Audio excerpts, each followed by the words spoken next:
1,8 million de visiteurs en 2024, c'est le parc à thème préféré des Français.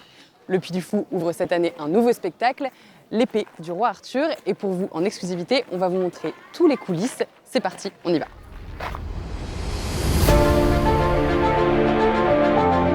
Le Puy du Fou, c'est une aventure qui commence en 1978 dans une forêt de Vendée. À l'origine, une idée un peu folle, faire revivre l'histoire sur scène sans manège ni attraction, mais avec des récits et des émotions. Depuis, le parc a grandi, il propose aujourd'hui une vingtaine de spectacles différents, 4 villages d'époque, 5 hôtels thématisés, et il a été élu plusieurs fois meilleur parc du monde.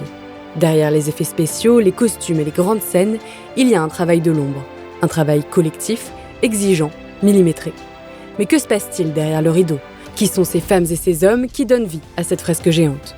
Dans ce reportage, nous avons rencontré Simon, conducteur de char dans le spectacle Le Signe du Triomphe, et Gaëlle, comédienne dans la toute dernière création, L'épée du roi Arthur. Un show qui mobilise 40 tonnes de décors mobiles et 3000 mètres carrés de scène, avec jusqu'à 8 représentations par jour. Plongez dans les coulisses du plus grand créateur de spectacles au monde, où tout se joue avant même que le rideau ne se lève.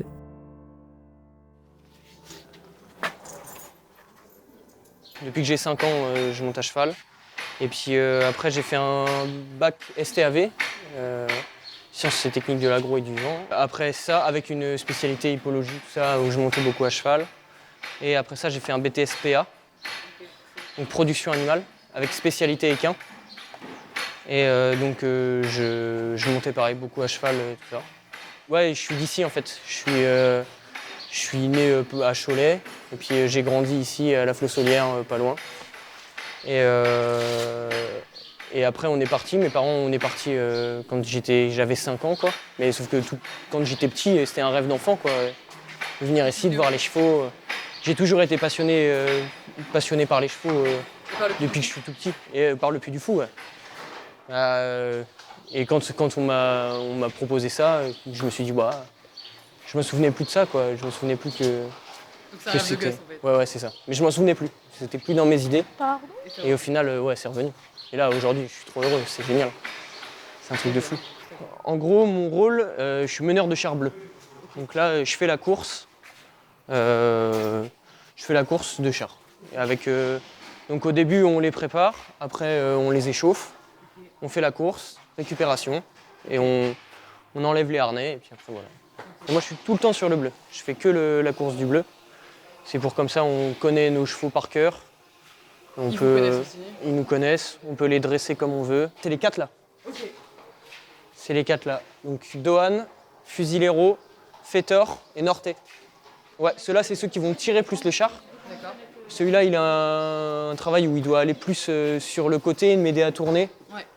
Et lui, c'est pareil, il m'aide à tourner, mais lui, il doit se rapetisser. Lui, il doit faire des grandes foulées. Et lui, des plus petites pour m'aider à tourner dans le virage. La course, elle est tout le temps à gauche. On la fait tout le temps à main gauche. On les brosse et après, on met les harnais, on met les bandes. Okay. Et on va se changer.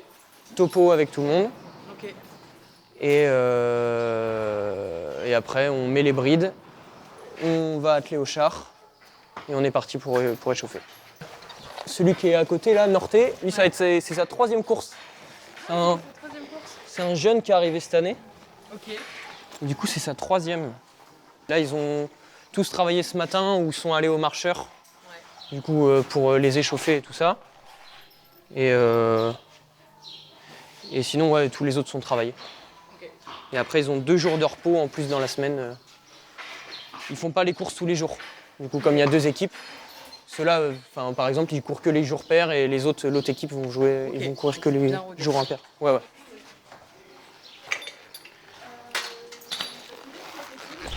Topo du lundi 9 juin pour le 95e spectacle. Alors moi, la réponse c'est pas leur travail. Oui. Pour qu'ils entendent moins le bruit, parce que la musique elle est forte. Ça peut les déconcentrer, les impressionner.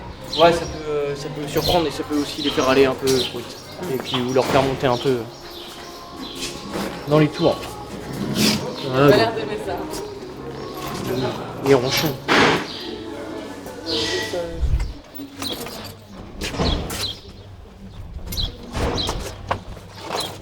On les attelle toujours face à un mur, pour que comme ça, si ça part pendant l'installation, on puisse les arrêter. Enfin, qu'ils partent pas n'importe où, en char sans les rênes. Le pire, c'est quand on attend, là, quand il y a la musique, on attend devant un petit peu. Et là, je suis un petit peu plus stressé en plus, comme il y a le jeune, la Norté, où c'est sa 3e. Envie de faire les choses bien et tout. Lui, il me stresse parce que la première, elle s'est pas passée super bien. Il était vraiment trop en retard et du coup, c'était dangereux. Et après, je mets les gants et on va checker avec tous les gars. On se dit bonne course.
Ça va, ça va. Non, c'était cool. Le public était pas à fond, mais sinon ça va. Faut que le public, vous soyez un peu plus réactif. Ça me fait stresser. Vous voulez monter là, je vais trotter si vous voulez. Tu vas trotter? Je vais trotter pour faire de la récup un petit peu.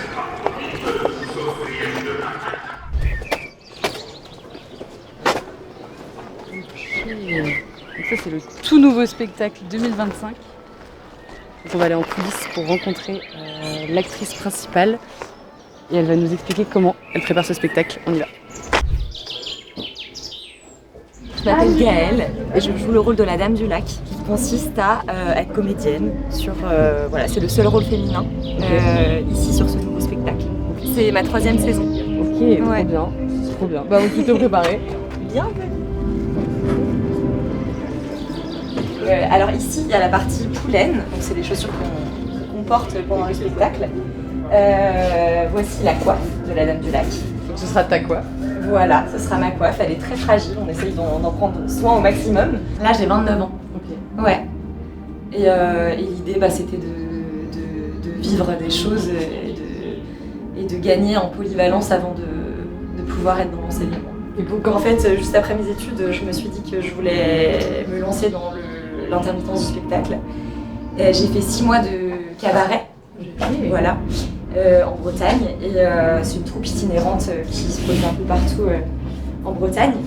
Et puis après ça, je cherchais à développer mes compétences et à faire autre chose aussi que du cabaret parce que je suis curieuse quoi et je me dis que c'est maintenant ou jamais. Là vous avez les costumes, voilà. C'est un costume assez onéreux. Il est fait sur mesure?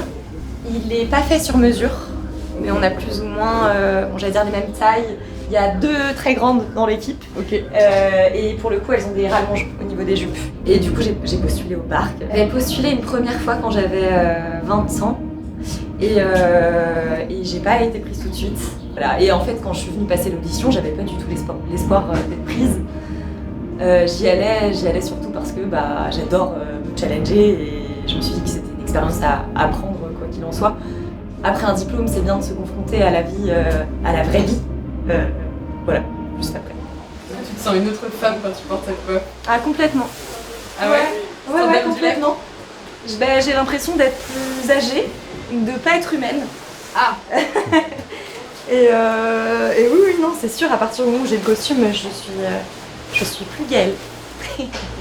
Nul n'y siégeait en chef, car tous les chevaliers, en noble égalité, juraient. La Dame du Lac nous guidera.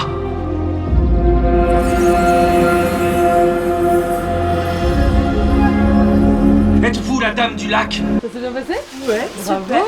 Je crois que c'était plutôt un bon spectacle. On se sent comment un peu? Le soleil était là, on se sent moins stressé. Non, bien. Ça fait du bien de partager des vraies choses sur scène. Un peu chaud, mais à la fois quand le soleil est là, je trouve que quand l'îlot monte, ça permet d'être plus facilement dans un état d'euphorie, de bonheur. Du coup, voilà. Moi, si j'avais fait ce rôle-là il y a 10 ans, je pense que j'aurais pas interprété de la même façon. Parce que pour moi, elle est aussi intemporelle, la Dame du Lac. Elle a pas d'âge et à la fois elle a toujours existé, elle a toujours été là. Et elle est enveloppée dans un corps de jeune femme, entre guillemets. Donc voilà, mais oui, elle a un côté un peu déluré quand même. Un peu déluré, ouais. Ça te ressemble un peu ça? Un peu. Oui, c'est sûr.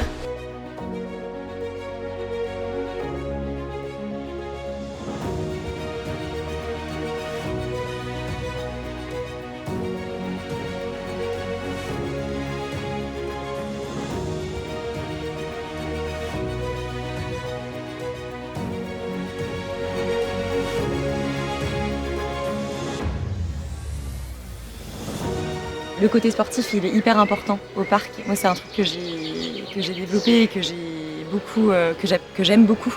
En fait, ici, surtout en début de saison et en fin de saison, on a pas mal de temps de préparation où on commence à travailler les spectacles, etc. Et du coup, il faut faire des heures.